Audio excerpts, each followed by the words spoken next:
আপনি কোকিলের আওয়াজ শুনেছেন, নিশ্চয়ই আপনার ভীষণ ভালো লাগে। কোকিলের ডাক শুনতে ভালো লাগে না এমন মানুষ খুঁজে পাওয়া ভীষণ মুশকিল। কোকিলের আওয়াজ, কোকিলের ডাক সকলেরই ভীষণ প্রিয়। এতটাই ভালোবাসে যে কোকিলটা কেমন, তার রূপ রং কেমন, সেটার ওপর কারোর কোনো মাথা ব্যথা থাকে না।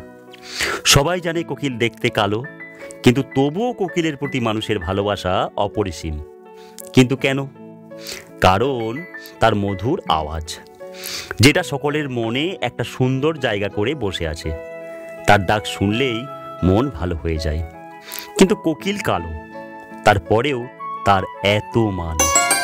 ঠিক তেমনই আপনিও যদি ভালো কথা বলেন, ভালো করে কথা বলেন, কটু কথা না বলেন, কথা বলার সময় খারাপ ভাষার প্রয়োগ না করেন, মধুর ভাষা প্রয়োগ করেন, আপনার কথার মধ্যে বাচনভঙ্গিটা যদি সুন্দর হয়, মুখে একটা মধুর ভাব বজায় রেখে কথা বলেন, তখন সবাই আপনাকেও ভীষণ ভালোবাসবে। সকলেই চাইবে দুদণ্ড আপনার সাথে কথা বলে মনে সুখ নিতে। কথাই হলো নিজেদের ভালো এবং খারাপ করার একটা মোক্ষম পন্থা।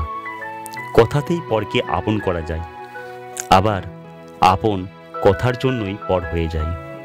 কথাতেই ভরসা, কথাতেই শক্তি, আবার কথাতেই কান্না আর কষ্ট দুই আসে।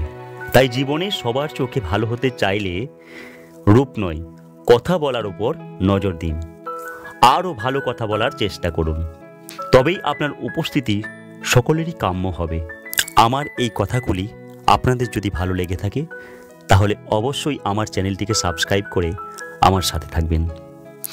দেখা হবে পরের ভিডিওয়। ভীষণ ভালো থাকবেন। আজকের মতো এইটুকু। নমস্কার।